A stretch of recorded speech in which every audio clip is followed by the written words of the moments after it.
Hello दोस्तों, आज मैं एक ऐसे शख्सियत की बात करने जा रहा हूं जो हिंदुस्तान के अंदर रिटेल किंग के नाम से जाना जाता था, जिनका नाम है किशोर बयानी। इनका जो कार्य है वो इतना महत्वपूर्ण है, रिटेल की दुनिया में इन्होंने एक भूचाल ला दिया। और 26 जनवरी 2006 में सबसे सस्ता सबसे अच्छा का स्लोगन देते हुए इन्होंने बुक बिग बाजार के अंदर एक बूम मचा दिया और कस्टमर्स की भीड़ लग गई इनके यहाँ। ये सबसे सस्ता सबसे अच्छा, और ये लगभग 2020 तक चला। और इसके बाद जब कोरोना काल में ये धीरे धीरे करके इसका इसका पतन हो गया। लेकिन अगर इसके बारे में मैं आपको बताऊं कि जो कैटेगरी वाइज जो स्टोर थे पहले बहुत हुआ करते थे, जैसे जो बड़े सुपर स्टोर्स हैं उनमें जो कैटेगरी लोअर कैटेगरी के लोग बाग नहीं जाते थे, और वो ये सोचते थे कि ये बहुत ही महंगा ब्रांड है, इस वजह से जो है इसमें जाना ठीक नहीं है। अगर हम इसमें जाएंगे तो बहुत महंगे दामों पर हमें सामान मिलेगा। किशोर बयानी की ऐसी शख्सियत थे जिन्होंने शुरुआत से, हालांकि वो राजस्थान के एक गांव में पैदा हुए थे, नागौर जिले के एक छोटे से गांव में पैदा हुए थे। और उस 1961 में ये नागौर के एक निम्बी बहुत छोटे से गांव में इनका जन्म हुआ था। लेकिन इनका परिवार जो है वो मुंबई शिफ्ट हो गया और मुंबई के बोरीवली वेस्ट में रहना शुरू कर दिया और कुछ समय तक रहे। फिर उसके बाद झावेरी बाजार में ये एक संयुक्त परिवार के साथ अपनी, ये चूंकि मारवाड़ी घराने थे और मारवाड़ी जो है वो राजस्थान से काफ़ी कुछ पलायन किए हुए हैं पूरे हिंदुस्तान में, जिनमें मुंबई में काफ़ी कुछ हैं और झावेरी बाजार में बहुत सारे मारवाड़ी काम कर रहे हैं जो कि डायमंड का काम करते हैं तथा अन्य बिजनेसेस में भी लगे हुए हैं। तो शुरुआत में ये इन्होंने स्वयं अपनी अपनी पुस्तक जो है उसमें भी बताया, जो इनके द्वारा लिखी गई है इनके द्वारा, और उसमें बताया गया है कि किस तरीके से ये बचपन से बड़े जुझारू प्रवृत्ति थे और स्वयं को बिजनेस में लाना चाहते थे। स्वयं को बिजनेस में, हालांकि बिजनेस में इनके पहले से इनका काम होता था और कपड़े का काम होता था। इनके इनके जो फादर है वो कपड़े का ही काम करते थे और छोटी जो मिल्स हैं उनका उनमें इनका कपड़ा बनता था और अन्य मिलों का कपड़ा भी इनके पास आता था और उस कपड़े की ट्रेडिंग करते थे, ट्रेडिंग करके बेचा जाता था। लेकिन जैसा कि हम लोग जानते हैं कि ट्रेडिंग में बहुत ज़्यादा मार्जिन नहीं है, मार्जिन ऑफ प्रॉफिट कम होने के कारण, हालांकि ये अपने जो गद्दी थी जो जवेरी बाजार के अंदर और अन्य जगहों पर मुंबई के अंदर, वहाँ पर जाते थे बैठते थे, लेकिन इनका मन नहीं लगता था। परिवार के अन्य लोगों से भी ये हमेशा कहते थे कि कुछ बड़ा काम करो, ये जो ट्रेडिंग का काम है, ये जो कमीशन बहुत थोड़ा सा मिलता है और इसमें हम बिजनेस जो है वो ज़्यादा अपना बढ़ा नहीं पा रहे हैं। धीरे धीरे इन्होंने क्या किया कि कुछ, जब ये कॉलेज में थे, इन्होंने स्वयं बताया कि कॉलेज में ये पढ़ने में ना तो बहुत अच्छे थे, ना बहुत एक्सीलेंट भी नहीं थे और बहुत ज़्यादा ख़राब भी नहीं थे। एक मार्जिनल जो है उनका इस मतलब पढ़ाई लिखाई का, अध्ययन का शौक इनका था। पढ़ाई के दौरान इन्होंने कॉमर्स को चूज़ किया था, जैसा कि ये बिजनेस में आना चाहते थे इसलिए कॉमर्स इन्होंने लिया। और फिर हमेशा इनोवेटिव तरीके से सोचते थे, जैसे कि एंटरप्रेन्योर सोचती हैं कि कुछ नया क्या किया जाए, क्या किया जाए। शुरुआत में इन्होंने कपड़े, खास करके जो जो ट्रेंड था पहले, वो टेलर्स के यहाँ जाकर लोग कपड़े सिलवाते थे। लेकिन धीरे धीरे इन्होंने क्या किया कि इन्होंने कुछ स्टोन वाश जैसे कपड़ा खरीदा और खरीदने के बाद उसको धीरे धीरे करके इसकी पैंट सिलवाना शुरू करी। और फिर कुछ दिनों बाद इनका पेंटालून का जो ब्रांड है वो पेंटालून के नाम से बहुत ही प्रसिद्ध हुआ, जो बाद में 1600 करोड़ रुपए में, और बिरला ग्रुप को, आदित्य बिरला को इन्होंने बेचने की मजबूरी आ गई। लेकिन पेंटालून बहुत लंबे समय तक 1987 में इन्होंने उस पर काम करना शुरू कर दिया था और लगभग 1997 तक ये पेंटालून के स्टोर इनके पूरे हिंदुस्तान के अंदर स्टैब्लिश हो गए। बाद में इनको हमेशा ये इनोवेशन, ये सोचते थे, इनके दिमाग में ये रहता था कि हम अगर ऐसा काम करें कि कस्टमर्स की जो रिक्वायरमेंट है, जो जिस जिस तरीके से हम जानते हैं कि हायर सेगमेंट होता है, एक मिडिल क्लास सेगमेंट होता है और एक लोअर तबका होता है। और ये लेकिन ये कस्टमर तो सारे ही हैं, और भारत की आबादी इतनी अधिक है कि इस पूरी आबादी को अगर हम कोई भी कपड़ा बेचेंगे तो भी बिकेगा, जो मार्केट में अवेलेबल होगा वो बिकेगा। तो हम ये मान के चल सकते हैं कि मार्केट तो बहुत बड़ा है भारत के अंदर। लेकिन ये इनका ये ऐसा मानना था कि हमारे जो कंज्यूमर्स हैं या कस्टमर्स हैं, वो इस तरीके से एक छत पर अगर आ जाएं, और अगर उनके 70% जो बेसिक नीड्स की चीज़ें हैं, वो अगर एक छत के नीचे मिले तो कितना अच्छा ना रहे। तो पहले इन्होंने पेंटालून का स्टोर खोला, फिर उसके बाद ये धीरे धीरे धीरे करके इनोवेशन की तरफ बढ़े और निरंतर कुछ नया सोचने की जैसी कि इनकी प्रवृत्ति थी। ये हमेशा नया सोचते थे। और इन्होंने क्या किया कि ये जो प्रभावित हुए बिग बाजार, जो इनका बिग बाजार का जो काम था बहुत बड़ा काम था। हालांकि शुरुआत में इन्होंने इसका इसका इसका जो कॉन्सेप्ट अडॉप्ट किया, वो सरवना स्टोर जो चेन्नई में है, वो चेन्नई का सरवना स्टोर बहुत पुराना स्टोर है जो त्यागराज नगर में है। मैंने स्वयं जाकर भी उस स्टोर को देखा है और मैंने देखा कि वाकई वहाँ पर एक ही जगह पर बर्तन, एक ही जगह पर कपड़े और बहुत सारी चीज़ें जो घरेलू नीड्स की जो चीज़ें हैं वो सारी एक ही जगह पर मिलती हैं। इस कंसेप्ट को इन्होंने अडॉप्ट किया और बिग बाज़ार की शुरुआत की। बिग बाज़ार इन्होंने पहले कोलकाता, फिर हैदराबाद, फिर चेन्नई और उसके बाद मुंबई, इन बड़े शहरों में पहले इन्होंने अपने जो स्टोर्स हैं वो खोलना आरंभ किए। और काफ़ी बड़े स्टोर्स इन्होंने खोले बिग बाज़ार के।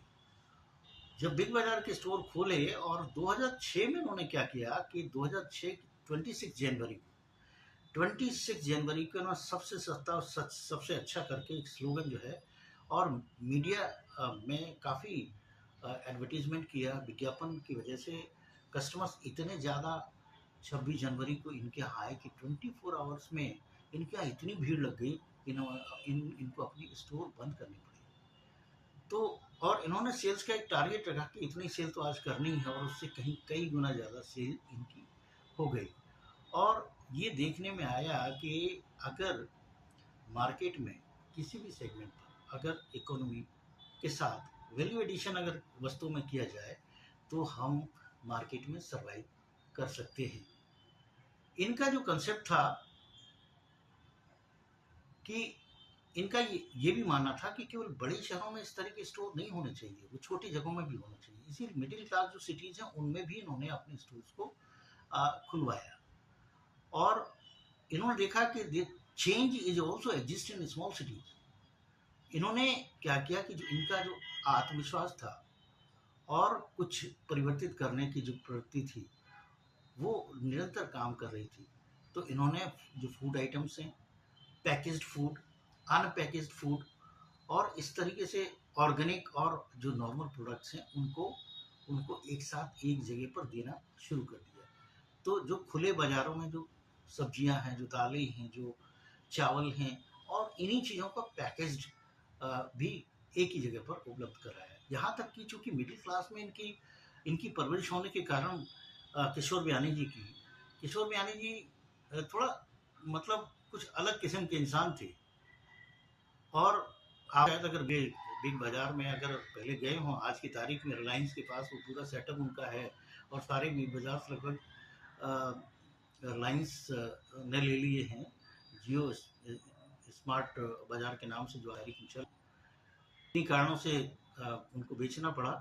तो लेकिन उन्होंने जो किशोर बयानी जी ने अपने स्टोर्स में चक्कियाँ भी लगवाई। और चूँकि महिलाएं सामान्यतः ये पसंद करती हैं कि चक्कियों में आटा हम गेहूँ खरीदें और चक्की में पिसवाएं। तो ये सब जो है वही उन्हीं के यहाँ होता था। इवन डो वगैरह भी, अगर डोसे वगैरह का भी आपको वहाँ मिल जाता था और वहीं बनता था। तो ये उनका कंसेप्ट था किशोर बयानी जी का। किशोर बयानी जी बहुत बड़े हाईएस्ट रिस्क टेकर थे। जब शुरुआत में बिग बाज़ार का को उन्होंने स्टार्ट किया तो इनके जो बहुत बड़े बड़े घराने थे, जो बिजनेस एंटरप्रेन्योर्स, जो बड़े एंटरप्रेन्योर्स हैं, वो इनको काफ़ी खिल्ली उड़ाते थे, मजाक उड़ाते थे।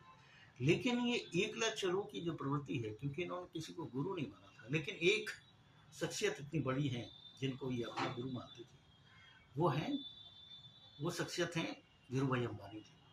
धीरू भाई अम्बानी जी, इनका खुद का बताना है कि मुंबई वगैरह होटल में आते और मैं उनके एक नज़र देखने के लिए मैं लगाता था। यदि हालांकि एक बार उनसे उन्होंने बताया कि उनकी मुलाकात हुई और फिर बाद में तो मिलते रहे, लेकिन वो जिस जिस तरीके से जो धीरू भाई अम्बानी की जो सक्सेस थी उससे प्रेरित होकर वो उन्होंने काम करना शुरू किया।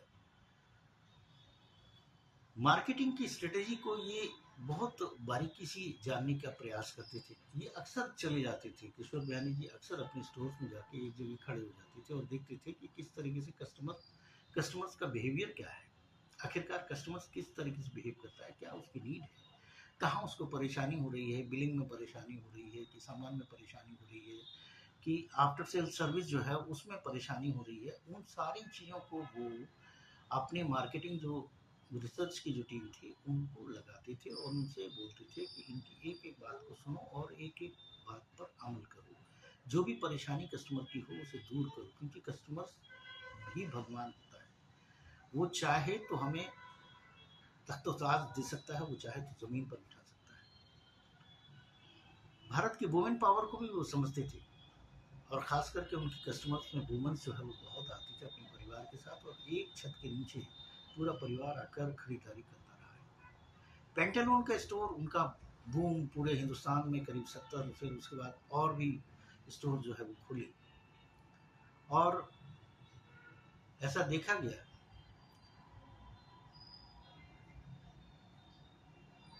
हेलो ऐसा देखा गया कि ये जो स्टोर्स हैं,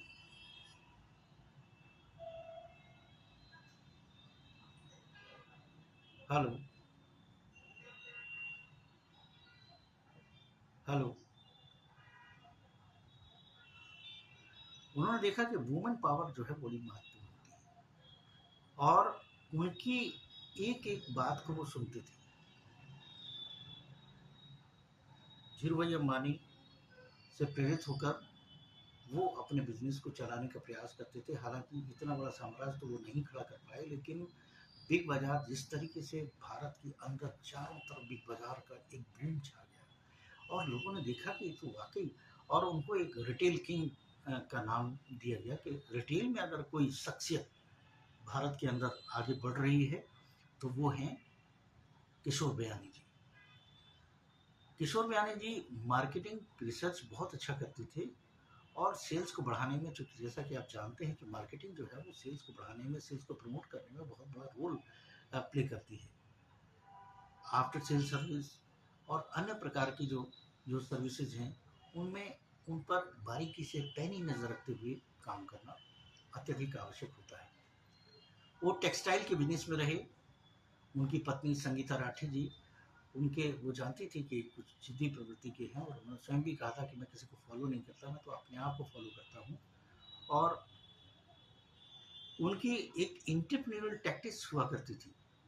उनका मानना था कि think new and do new, नया सोचो नया करो। यदि आप पुराने ढर्रे में चलते चले जाएंगे और नया कुछ नहीं अगर करेंगे तो उसी लीड पर चलते चले जाएंगे और आपकी तरक्की नहीं हो सकती है।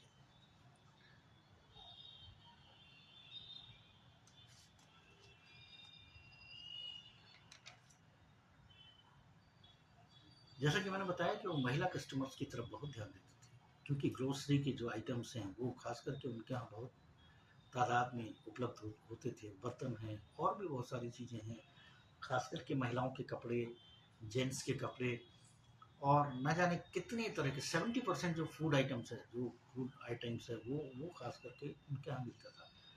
तो बिग बाजार के स्टोर्स का जो फॉर्मेट था वो ये था कि क्वालिटी, चॉइस एंड कन्वीनियंस, कि अब सस्ते सस्ते थी, 300 रुपये की शर्ट, 400 रुपये का पेंट, उसकी क्वालिटी अच्छी, कस्टमर की चॉइस बहुत अच्छी, और कन्वीनियंस उसको होना चाहिए। इतना कन्वीनियंस होना चाहिए कि कस्टमर जो है वो ये कहे कि हाँ हम संतुष्ट हैं, और उसका पैसा भी कम से कम लगना चाहिए। तो एक साथ ये चीज़ें जब मिलती थीं, और इसी की अवधारणा को जैसा कि किशोर बयानी जी ध्यान में रखते थे, और वो प्रत्येक समस्या का देसी समाधान निकालने का प्रयास करती थी और अपने प्रोडक्ट्स में मैक्सिमम वैल्यू एडिशन देने का प्रयास करती थी, मैक्सिमम वैल्यू एडिशन देने का प्रयास करते थे। और प्रत्येक स्टोर, जैसा कि वो जानते थे कि प्रत्येक स्टोर का जो स्थान चयन है, वो वहाँ की जो कल्चर है, वहाँ का जो ट्रेंड है, हर पहनने का, ओढ़ने का, खाने का, पीने का, उसको ध्यान में रखते हुए वहाँ वहाँ पर सामान पहुँचाने का प्रयास करते थे। हार्वर्ड बिजनेस स्कूल के द्वारा भी इनके ऊपर केस स्टडी की गई, तो इनको रिटेल किंग माना गया और ये माना गया कि वास्तव में भारत के अंदर अगर कोई रिटेल के मामले में कोई है तो वो है किशोर बियानी जी। वो 2005 तक रिटेल किंग बन गए। उन्होंने इंडियन कस्टमर्स और कंज्यूमर्स को बिग बाजार की तरफ आकर्षित किया। शहरों में जितने भी बिग बाजार थे, आज की तारीख में डी मार्ट खुल गया है, स्मार्ट बाजार हैं, और जो मॉल्स हैं उनमें स्पेंसर्स है, ये सब का जो जो इनिशियली जो देखा जाए तो वो किशोर बियानी जी ने एक एक बयार भारत के अंदर चला दी। और जैसा कि हम जानते हैं कि कैटेगरी स्टोर जो होते हैं उनमें खास करके हाई कैटेगरी के जो स्टोर्स होते हैं उनमें गरीब आदमी, जो पुअर सेक्शन का जो व्यक्ति है, वो जाने से हिचकता है। लेकिन उनके बिग बाजार में आपको हर प्रकार का व्यक्ति, जो इवन जो कामगार हैं, जो बहुत थोड़ी सी धनराशि प्रतिदिन कमाते हैं, वो भी आपको बिग बाजार में मिल जाते थे। उन्होंने संगठित खुदरा बाजार का जो नया ट्रेंड विकसित किया, संगठित खुदरा बाजार का, रिटेल मार्केट का जो नया जो ऑर्गेनाइजेशन खड़ा किया, वो अद्वितीय है। और आज की तारीख में अगर इस तरीके से, क्योंकि जैसे कि हम जानते हैं, चाहे वो ग्रोसरी हो, चाहे अन्य आइटम्स हो, चाहे कपड़ा हो, चाहे कुछ भी हो, उसका इंटरनेट ऑनलाइन सेल के माध्यम से उसको बेचने का प्रयास किया, स्टोर्स में जाकर लोगों ने खरीदारी की। और इस तरीके से हम देखते हैं कि उन्होंने सक्सेस को गेन किया। उन्होंने बहुत सारे पेंटालून के स्टोर जो है भारत के अंदर खोले और आवश्यकता का 70% जो माल है अपने स्टोर में उपलब्ध कराया, जो खास करके घरेलू उपयोग में लाया जाता था। और डिस्ट्रीब्यूशन चैनल इस प्रकार का बनाया कि कस्टमर को किसी भी प्रकार की दिक्कत न होने पाए। Hyper market, super market, mall, fashion store, special store और ऑनलाइन जो पोर्टल के माध्यम से कस्टमर के पास सामान जो जा सकता था, उसको उन्होंने खोला। लेकिन उनका मजाक शुरुआती दौर में ज़रूर बनाते थे जो बड़े बड़े एंटरप्रेन्योर्स हैं, और वो कहते थे कि तुम अपना जो वेंचर है वो कब समेटना चाहोगे, क्या तुम उसको बेच रहे हो क्या? लोग उनसे सवाल करते थे, क्या तुम अपनी कंपनी को सेल करने की योजना बना रहे हो? स्टीफन कोवे ने कहा था कि शक्ति समानताओं में नहीं, विभिन्नताओं एवं विशेषताओं में होती है। यही बात किशोर बियानी जी मानते थे कि उनका भी ये मानना था कि जो स्टीफन कोवे ने कहा है कि डाइवर्सिटी ही सब कुछ है। अगर समान विचारों वाले लोग बाग एक साथ इकट्ठे हो जाएं तो फिर बात क्या है, फिर आगे बढ़ने के तो कोई चांसेस ही नहीं रहेंगे। और वो संकुचित सीमा में विश्वास नहीं करते थे। सवाल ये उठता है कि बिग बाजार फेल कैसे हुआ। 2019 तक बिग बाजार बहुत अच्छा चला। 2019 के बाद 2020 में जब कोरोना काल आया तो चारों तरफ महामारी फैल गई, और महामारी फैलने से क्या हुआ कि सारे स्टोर जितने बिग बाजार के थे उन पर भी लोगों ने जाना बंद कर दिया, क्योंकि जब जिंदगी और मौत की पर आ बनी थी तो उस समय बिग बाजार में कौन जाता। So he opened too many stores in prime locations without strong unit-wise profit at very higher rent in the malls. उन्होंने मॉल में बहुत सारे हिंदुस्तान के जो मॉल्स थे उनमें बड़े बड़े स्टोर बहुत ज़्यादा कारपेट एरिया में खरीदे थे, जिनका किराया इतना अधिक था, काफ़ी अधिक था। हालांकि उन्होंने कोई प्रॉपर्टी नहीं खरीदी, मतलब जो स्पेसेस हैं उनको रेंट पर खरीदा और उन पर ही जो है उन्हें चलाया। लेकिन जब इतना ज़्यादा आपका किराया, जो ओवरहेड्स बहुत ज़्यादा हो जाएंगे, जब आपके जो काम करने वाले लोग बाग हैं, जो आपका ऑफिस स्टाफ है, जो उनकी जो सैलरी है वो इतनी अधिक होगी कि उसको अगर आप दे नहीं पाएंगे तो फिर उसके आपके वेंचर का फेल होना स्वाभाविक है। और चूंकि मार्केट से उन्होंने पैसा उठाया था, कोई भी काम बड़े से बड़े काम करने के लिए आप स्वाभाविक है जो शेयर आपको लॉन्च करने पड़ेंगे, पैसा मार्केट से लेना पड़ेगा। मार्केट से उन्होंने पैसा उठाया था, वो पैसा हैवी डेप्ट होने की वजह से भी इस बिग बाजार का फेलियर हुआ। बिटवीन 2000 एंड लेटर आफ्टर कोविड-19 bank froze assets and shares. Bank ने क्या किया कि जब जो जो उनके एसेट्स थे उनको फिर बैंक ने फ्रोज किया, क्योंकि बैंक से काफ़ी लोन था और चुकाने में उनको परेशानी आ रही थी। तो जो किशोर बयानी जी थे also invested in other formats like heritage, easy day, hyper city, E zones, और इन फॉर्मेट्स में जहाँ पर भी पैसा लगाया, जैसा कि हम जानते हैं कि आदमी का जब बुरा वक्त आता है तो वो सब कुछ बुरा ही होता चला जाता है। इसलिए ये आपको मैं बता दूं कि जो किशोर बयानी जी के साथ हुआ वो यही हुआ कि जैसे कि सामान्यतः ये माना जाता है कि कैपिटलाइजेशन बहुत ही फेयर होना चाहिए। हमें जिस काम के लिए जितना पैसा लगाना है उतना ही पैसा मार्केट से उठाना चाहिए। कभी कभी हम ज़्यादा पैसा मार्केट से ले लेते हैं और उस पैसे का दुरुपयोग करने लग जाते हैं या ऐसी जगह पर लगाते हैं जो वास्तव में लगाने लायक नहीं है। हमें जैसे ही प्रॉफिट होता है तो अपनी डेप्ट को कम करते चले जाना चाहिए, लेकिन ऐसा नहीं हो पाया। उसके कारण बहुत सारे अन्य कारण भी हो सकते हैं। इन सभी कारणों की वजह से, जैसे कि मैंने बताया कि बहुत ज़्यादा फ्लोर्स का किराया, हैवी डेप्ट और शेयर्स का गिरना, मार्केट का कोरोना काल में कोलैप्स हो जाना, ये सब उनके खुद के बिग बाजार के कोलैप्स होने का बहुत बड़ा कारण बन गया।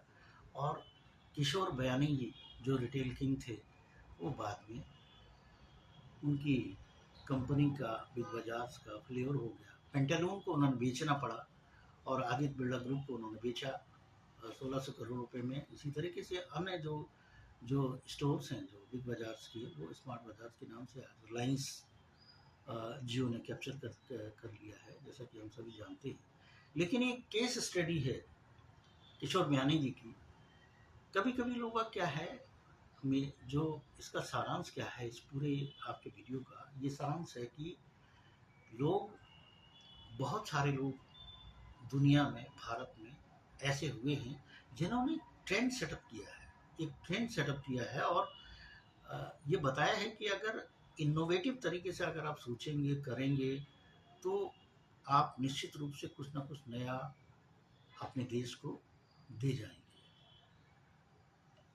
किशोर बयानी जी भारतीय दर्शन में बहुत विश्वास करते थे, बड़े मेहनती थे, बहुत ही सरल प्रवृत्ति के थे और हमेशा विकास की तरफ, डेवलपमेंट की तरफ, तरक्की की तरफ सोचते थे और हमेशा वो रूट लेवल के जो पुअरर्स हैं उनकी तरफ भी ध्यान देते और उनको भी सहूलियत पहुंचाने का प्रयास करते रहे। आज किशोर बयानी जी किस स्थिति में हैं इसका मुझे अंदाज़ा नहीं है, लेकिन जैसा कि उनकी अपनी पुस्तक से मैंने ये पूरा डिटेल लिया है और इस डिटेल से बहुत सारी बातें ऐसी हमें सीखने को मिलती हैं कि हम किस प्रकार के एंटरप्रेन्योरियल टेक्निक्स को अपनाएं, कहाँ ध्यान दें और किन उन चीज़ों का भी ध्यान दें जिसके कारण फेल्योर हो सकते हैं। मैंने आपको रिटेल स्टोर्स के का जो ट्रेंड है जो भारत में आज सेट हुआ, उसके लिए किशोर बयानी जी की भूमिका के संदर्भ में बताया। हो सकता है आप उनके बारे में कम जानते हो, लेकिन अगर आप उनके बारे में जानेंगे तो बिजनेस करने के टेक्निक्स भी आपको ज़रूर पता चलेंगे। मैंने ये इन्फॉर्मेशन अगर आपको बहुत यूज़फुल लगी हो तो आप मुझे सब्सक्राइब करिए, लाइक करिए, बेल आइकन को प्रेस करिए और इसी तरह की और वीडियो देखने के लिए कमेंट करते रहिए निरंतर और मेरा उत्साहवर्धन करते रहिए। बहुत बहुत